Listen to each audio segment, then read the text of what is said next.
Hi friends, श्रेय classes में आपका स्वागत है। आज मैं आप लोगों को कुछ बेसिक ज्योमेट्री के बारे में बताऊंगा। ओके, बेसिक ज्योमेट्री आपको जानना समझ लीजिए बहुत ज़रूरी है।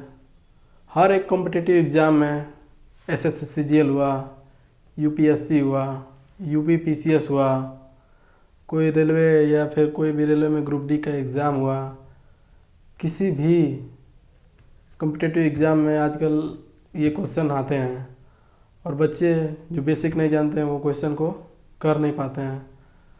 और बहुत से लोगों को ज्योमेट्री क्या बहुत टफ लगती है, अरे यार ज्योमेट्री कैसे पढ़ें, क्या करें क्या नहीं। तो देखिए, आप किसी भी चीज़ को अगर मन लगा कर करेंगे तो ज़रूर पूरा होगा। मैं आप लोगों को आज बेसिक ज्योमेट्री के बारे में कुछ पॉइंट बताऊंगा, आप लोग उसको याद रखिए और एग्ज़ाम में इस टाइप का अगर क्वेश्चन आएगा तो आप लोग ज़रूर कर लेंगे। ओके, तो चलिए टॉपिक पर चलते हैं। Basic geometry. Okay, basic geometry में पहला हमारा पॉइंट रहेगा, हमारा पहला पॉइंट रहेगा। देखिए, पॉइंट क्या होता है? पॉइंट मतलब एक नॉर्मल आप जैसे पेन से ऐसे कर दिए तो ये एक पॉइंट हो गया। पॉइंट की ना लंबाई होती है, ना चौड़ाई होती है, ना मोटाई होती है। कोई लेंथ, कोई विड्थ और कोई थिकनेस इसकी नहीं होती है। ओके, देखिए, अगर एक इसमें और एक पॉइंट आता है। मान लीजिए कि कोई सर्कल है, ये सर्कल है ना, ऐसे बोल दिया जाए कि ये रेडियस अभी ये कितना होती है, रेडियस आर होती है मान लीजिए। अगर इसकी रेडियस को 0 कर दिया जाए तो उसको हम पॉइंट बोलते हैं। इसमें तो मान लीजिए कि ये बिंदु का बिंदुपथ तो है सेम, मतलब किसी पॉइंट से आर दूरी पर जैसे ऐसे मतलब लगातार ऐसे पॉइंट रहे तो क्या होगा, इनका बिंदुपथ क्या होगा, मतलब ये दूरी समान रहे तो बिंदुपथ क्या कहलाता है, सर्कल कहलाता है, वृत्त कहलाता है। वैसे ही अगर इसकी रेडियस को आप 0 कर देंगे, किसी सर्कल की रेडियस को, तो वो बन जाता है एक पॉइंट। ओके, ये पॉइंट की प्रॉपर्टियाँ हो गई। अब देखिए कि उसके बाद नंबर आता है रेखा का, लाइन का। तो लाइन बेसिकली इसकी क्या लंबाई तो होती है, आप इसको खींच मतलब दोनों साइड से आप खींचते चले जाइए, ये इन्फिनिटी तक जाती है, अनंत तक जाती है। इसकी भी ना कोई चौड़ाई होती है और ना ही कोई मोटाई होती है, कोई थिकनेस और कोई विड्थ इसकी नहीं होती है। ओके, देखिए, और लाइन में भी कई प्रकार होते हैं, जैसे कि एक ये हो गई हॉरिजॉन्टल लाइन। अगर ऐसे ड्रॉ कर दिया जाए, हॉरिजॉन्टल लाइन यानी कि क्षैतिज, ये वर्टिकल यानी ऊर्ध्वाधर, और एक होता है परपेंडिकुलर लाइन जो मतलब वर्टिकल और हॉरिजॉन्टल का को कट करे, ऐसे मतलब ये हो गई ये परपेंडिकुलर लाइन। ओके, और समांतर रेखा को बोलने का देखिए कुछ होते हैं समांतर रेखाएं, जब मान लीजिए ये रेखाएं हैं, इनको समांतर रेखा कब बोलेंगे? समांतर रेखा जब ये दूरी क्या होगी, सबके बीच की क्या रहेगी, कहीं भी किसी भी पॉइंट पर ये दूरी हमेशा क्या रहेगी, डी रहेगी, वही समांतर रेखाएं होती हैं। ओके, एक रेखा में एक और पॉइंट आता है जिसे बोलते हैं ना संरेख है। तो मान लीजिए कि जैसे मान लीजिए 3 पॉइंट हैं, कम से कम 3 पॉइंट एक ही लाइन में अगर लाई कर रहा है तो उसको हम संरेख बोलते हैं। कम से कम 3 पॉइंट होने चाहिए, अधिक से अधिक जितने हो जाए। ठीक है, तो ये हमारी लाइन की कुछ प्रॉपर्टी हो गई। इसके बाद नंबर आता है रेखाखंड का, जिसको लाइन सेगमेंट बोलते हैं। लाइन सेगमेंट, इसमें क्या होता है, रेखाखंड जिसको हम बोलते हैं लाइन सेगमेंट। इसमें क्या होता है, ये एक बेसिकली एक लाइन का ही पार्ट होता है। मान लीजिए कोई रेखा है ए बी, और ये मतलब हो गया इस कोई भी मतलब इसमें से मान लीजिए यहाँ पर पॉइंट डी मान लिया, ये पॉइंट, इसको पॉइंट सी, इसको पॉइंट डी, तो ये अपना पार्ट क्या हो गया, रेखाखंड हो गया।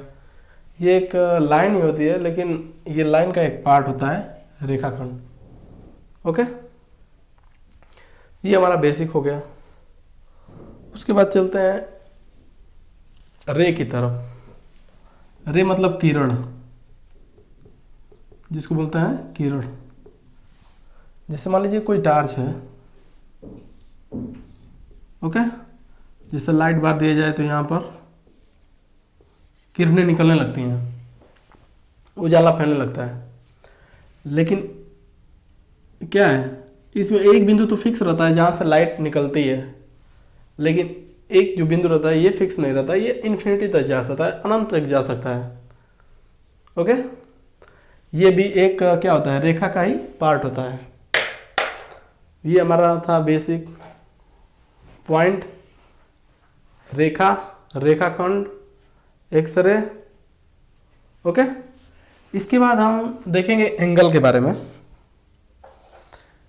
एंगल, एंगल क्या होता है, कोण जिसको बोलते हैं। इसमें देखिए एंगल,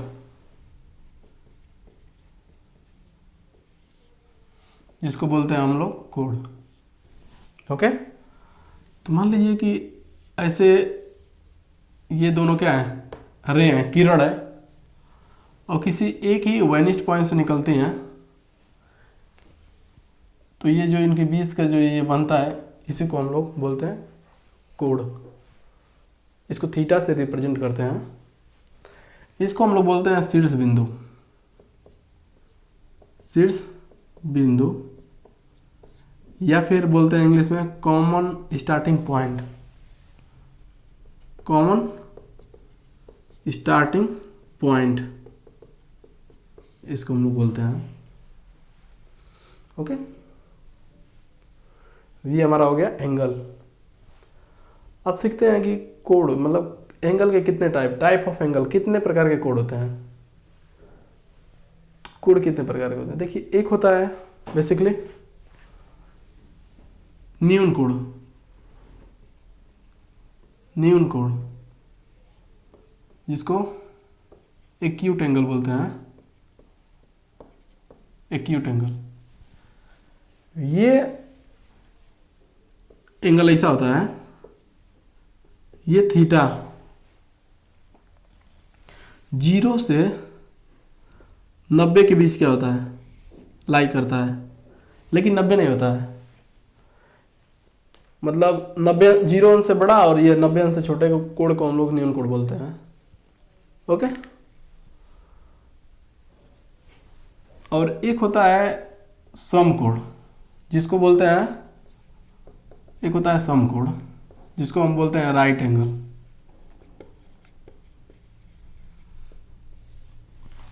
राइट एंगल 90 डिग्री का होता है। ओके, ये कोण क्या है, 0 और 90 के बीच लाई करता है, लेकिन 90 नहीं होता है, 0 और 90, ठीक है ना। 90 अंश से छोटे कोण को हम लोग न्यून कोण बोलते हैं। समकोण, एग्जैक्ट 90 डिग्री वाले कोण को हम क्या बोलते हैं, समकोण बोलते हैं, राइट एंगल। एक होता है अधिक कोण, जिसको ऑब्स्ट्यूट एंगल बोलते हैं, ऑब्स्ट्यूज एंगल। एक होता है अधिक कोण, ऑब्ट्यूज एंगल इसको बोलते हैं। ओके, इसकी कुछ ऐसे ज्योमेट्री बनती है, ये जो एंगल बनता है इस टाइप का, उसको एब्सोल्यूट एंगल बोलते हैं। ये क्या होता है, 90 अंश से बड़ा और 180 अंश से छोटे कोण को क्या बोलते हैं, अधिक कोण बोलते हैं। एक होता है सरल कोण,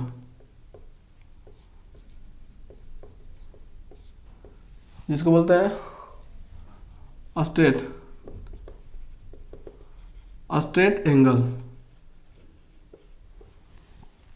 जैसे ये लाइन है, ड्रॉ कर दिया जाए, तो ये जो कोण बनता है इसको बोलते हैं सरल कोण। ये होता है 180 अंश के बराबर। एक होता है न्यून कोण, एक होता है समकोण, और एक होता है अधिक कोण, एक होता है सरल कोण। न्यून कोण में क्या होता है 90 अंश से छोटा। सम कोण में क्या होता है एग्जैक्ट 90 अंश। अधिक कोण में क्या होता है, अधिक कोण में 180 अंश से छोटा और 90 अंश से बड़ा। और सरल कोण में होता है 180 अंश से, मतलब 180 अंश के एग्जैक्ट बराबर। ओके, अब एक और पॉइंट आता है पूरक कोण, जिसको हम बोलते हैं पूरक कोण। जिन दो कोणों का योगफल 90 अंश होता है उसको हम पूरक कोण कहते हैं। पूरक कोण, इसको बोलते हैं कॉम्प्लीमेंट्री एंगल। ओके, इसमें क्या होता है, जैसे मान लीजिए एक मतलब इसको ड्रॉ करके मैं बता रहा हूं। मान लीजिए कोई पॉइंट ए है, ओ है, ये ए है, ये बी है और ये सी है। ये कोई θ1 मान लीजिए, ये कोई θ2 मान लीजिए। ओके, तो इसमें क्या होगा, ये देखिए कोण कैसे पढ़ते हैं, ये एंगल हुआ हमारा, ये दो मान लीजिए अगर रे हो गई, ये कोण के लिए ये भुजा होती हैं, रे बोलिए या भुजा बोलिए। तो देखिए ऐसे पढ़ते हैं सी ओ बी प्लस BOA, कोण BOA, ये क्या होना चाहिए 90 अंश। ये क्या है, मान लीजिए ऑल ओवर बोल सकते हैं θ1 प्लस θ2 इक्वल टू 90 डिग्री। θ1 और θ2 ये क्या है, एक दूसरे के क्या है पूरक हैं, कॉम्प्लीमेंट्री एंगल हैं। ओके, मान लीजिए कि एक क्वेश्चन इसी पूछ दिया जाए कि θ1 बराबर 30 डिग्री हो, θ2 ज्ञात करें। यदि ये एक दूसरे के पूरक कोण है तो, यदि ये एक दूसरे के क्या है पूरक कोण है, कॉम्प्लीमेंट्री एंगल, तो क्या करेंगे θ1 plus θ2 is equal to 90 degree. θ1 कितना है 30 और θ2 हमको निकालना है, ये 90 और θ2 बराबर क्या हो जाएगा 90 माइनस 30, यानी कि ये हो जाएगा 60 डिग्री। ओके, एक होता है सप्लीमेंट्री एंगल जिसको बोलते हैं संपूरक। ओके, तो उसको भी देख लेते हैं, ये समझ में आ गया। अब देखते हैं संपूरक।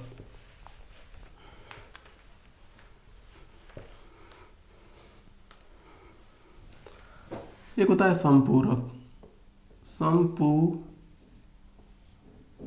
संपूरक कोण, इसको इंग्लिश में बोलते हैं सप्लीमेंट्री एंगल। ओके, तो इसमें क्या होता है, इसमें होगा θ1 प्लस θ2 बराबर 180 अंश। ये एक दूसरे के क्या हैं संपूरक हैं। इनमें क्या होता है, दो कोणों का योगफल 180 अंश के बराबर होता है, ये एक दूसरे के क्या होते हैं संपूरक होते हैं। जैसे लेट से एक एग्जाम्पल ले लिया जाए, θ1 बराबर दिया हो 80 अंश, मान लीजिए क्वेश्चन ऐसे लिखेगा θ1 और θ2 एक दूसरे के क्या है संपूरक हैं, संपूरक हैं, तो θ1 बराबर जैसे दिया होगा 80 डिग्री, तो θ2 क्या होगा। तो इस केस में आप क्या करेंगे, मैंने आपको बताया θ1 प्लस θ2 बराबर कितना होगा 180 डिग्री, θ1 कितना है 80 डिग्री, तो θ ऐसे करेंगे माइनस 80 डिग्री, θ2 कितना निकल के आ जाएगा 100 डिग्री। ये हो गया संपूरक। ओके, अब देखिए इसके बाद नंबर आता है एडजेसेंट एंगल, जिसको हम लोग बोलते हैं आसन्न कोण। ठीक है,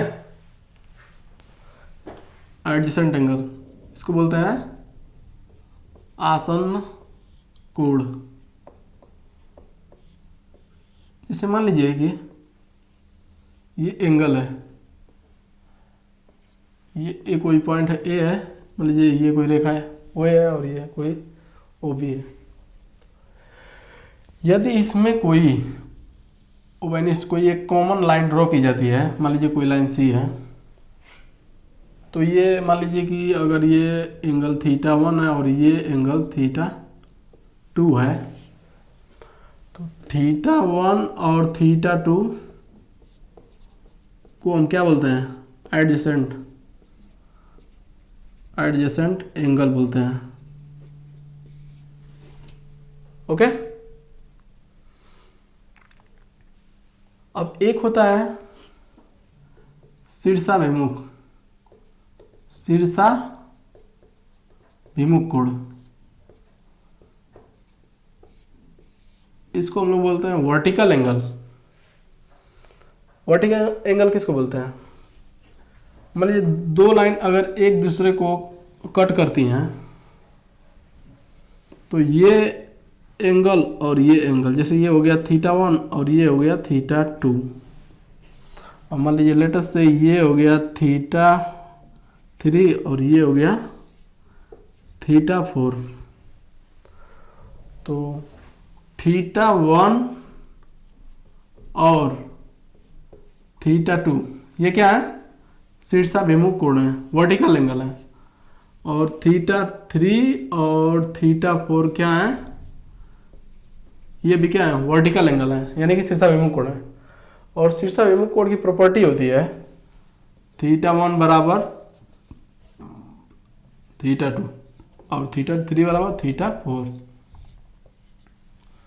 ओके। यदि आप इसका एग्जाम्पल करना चाहें तो ऐसे देख लीजिए। मान लीजिए ये बोल दिया जाए 30 डिग्री है, तो पूछ दिया जाए कि ये एंगल क्या होगा। और मान लीजिए ये एंगल दे दिया जाए 40 डिग्री, तो ये एंगल क्या होगा। लेकिन इस केस में ऐसे होगा, देखिए मतलब ऐसा ही एंगल लीजिए ना, 30 है तो इसको 150 ले लीजिए, क्योंकि ये स्ट्रेट लाइन होती है। और मान लीजिए तो इसको भी आपको 150 लेना पड़ेगा। ओके, तो ये 30, ठीक है, तो छोड़िए इसको। तो इसमें पूछ दिया जाए ये एंगल क्या होगा। मान लीजिए थीटा 2 थीटा क्या होगा और ये भी थीटा क्या होगा। तो हम जानते हैं शीर्षाभिमुख कोण की ये प्रॉपर्टी होती है कि ये क्या होते हैं? आपस में बराबर होते हैं, यानी कि ये थीटा बराबर 30 अंश हो जाएगा और ये थीटा बराबर 150 अंश हो जाएगा। समझ में आ गया? इसके बाद देखिए एक आता है अल्टरनेट कोण, अल्टरनेट जिसको बोलते हैं एकांतर कोण। ठीक है, एकांतर कोण, अल्टरनेट कोण बोलते हैं इसको, अल्टरनेट एंगल, हिंदी में इसको एकांतर कोण कहते हैं। ठीक है, मान लीजिए इसमें क्या होता है, यदि दो समांतर रेखाओं को, ये क्या है? दोनों पैरेलल लाइन है, समांतर रेखाएं हैं। यदि इसको कोई एक तिर्यक रेखा काटे, मतलब कोई एक रेखा कट कर रही है, तो मान लीजिए ये कोई एंगल बन रहा है, ये कोई एंगल बन रहा है। मान लीजिए इसको ऐसे नाम रख देते हैं। ओके, मान लीजिए इसको रख दीजिए 8, इसको 1 रख दीजिए, इसको रख दीजिए 2 रख दीजिए, इसको 3, इसको 4, इसको 5, 6, इसको 7। तो एकांतर कोण कौन कौन से होंगे? मैं इसे लिख दिया, एक बार और बना रहा हूँ। ये कोण और ये कोण क्या होते हैं? ये होता है एकांतर कोण। ये वाला कोण और ये वाला कोण, सपोज यहाँ कोण 2 है और ये क्या है? कोण 5 है, यानी कि कोण 2 बराबर कोण 5। ओके, ये एकांतर कोण आपस में क्या होते हैं? बराबर होते हैं। और ये कोण, ये एंगल और ये एंगल, ये भी क्या है? एकांतर कोण है। ये भी क्या होंगे? आपस में बराबर होंगे, यानी कि ये 3 और ये 4, 3 बराबर कोण 3 बराबर कोण 4। ये हो गया एकांतर कोण। समझ में आया? दिक्कत कोई? इसको बोलते हैं हम लोग अल्टरनेट कोण, अल्टरनेट एंगल। ये समझ में आया? उसके बाद होता है एक संगत कोण आता है ना। जिसको हम लोग करेस्पॉन्डिंग एंगल बोलते हैं, संगत कोण, संगत कोण, इसको बोलते हैं करेस्पॉन्डिंग एंगल। ये भी क्या होता है, यदि दो पैरेलल लाइन है, यदि इसको कोई लाइन कट कर रही है, तो मान लीजिए जैसे ये कोई एंगल बना, कोई ये एंगल बना, कोई ये एंगल, कोई ये एंगल, ये भी एंगल है, ये भी और ये भी। मान लीजिए 1 2 3 4 5 6 7 और 8। इसको मैं फिर से यहाँ पर ड्रा कर ले रहा हूँ, ये देखिए। ओके, तो ये एंगल और ये एंगल क्या है, ये यही है संगत कोण। ये भी आपस में क्या होते हैं, बराबर होते हैं। यानी कि यहाँ पर देखिए, यहाँ पर कोण 2 है, यहाँ कोण 8 है, कोण 2 बराबर कोण 8। ओके, अब देखिए ये एंगल और ये एंगल भी क्या है, संगत कोण है, करेस्पॉन्डिंग एंगल है। तो यानी कि कोण 1 और कोण 5, कोण 1 बराबर कोण 5। ओके, अब देखिए फिर उसके बाद ये वाला एंगल और नीचे वाला एंगल, ये क्या है, ये भी करेस्पॉन्डिंग एंगल है। यानी कि कोण 4 ये वाला और बराबर, सॉरी ये कोण 1 और 5 मैंने बता दिया, कोण ये वाला कोण 6 है। ओके, ये और ये कोण करेस्पॉन्डिंग एंगल है। और इसमें देखिए 4 और 8, 4 और 8 ये क्या है, करेस्पॉन्डिंग एंगल है, संगत कोण। ओके, फिर उसके बाद ये वाला जो कोण होता है और ये वाला कोण, ये है करेस्पॉन्डिंग एंगल। यानी 3 और ये 7, कोण 3 बराबर कोण 7, ये है करेस्पॉन्डिंग एंगल। ये क्या होता है, आपस में बराबर होते हैं। ओके, एक और होता है, एक और पॉइंट है लाइन में, समद्विभाजक जिसको बोलता है। मैं वो बता दे रहा हूँ कि वो क्या होता है चीज, ये आपको समझ में आ गया होगा। बोलते हैं समद्विभाजक, समद्विभाजक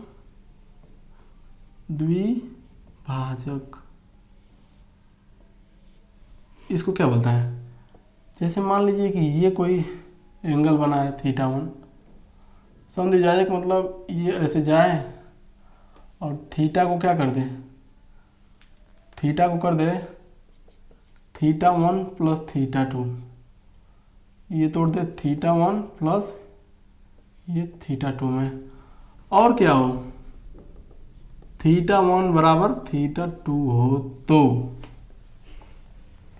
ये मतलब समद्विभाजक में क्या होता है, ये तो मिडिल से कोण को क्या करती है, दो भागों में डिवाइड कर देती है, θ1 और θ2, और θ1 और θ2 क्या होते हैं, बराबर होते हैं। और ये जो लाइन यहाँ से ड्रॉ कर दी जाती है, ये मान लीजिए अगर A है, ये B है, ये C है, तो इस केस में AC बराबर AB होता है समद्विभाजक के केस में। यदि क्या करें, ये समद्विभाजक की लाइन है, और ये क्या करे, दोनों दो कोण ये बटे, ये बराबर होते हैं समद्विभाजक के केस में। और ये लाइन और ये लाइन अगर एक ही पॉइंट से यहाँ से ये ड्रॉ की जाए और यहीं से ये ड्रॉ की जाए, तो AC बराबर AB होता है इस केस में। ये हमारा आज का बेसिक रहा। यदि मेरा वीडियो आप लोगों को पसंद आया हो तो वीडियो को लाइक, शेयर एवं चैनल को सब्सक्राइब करना ना भूलें।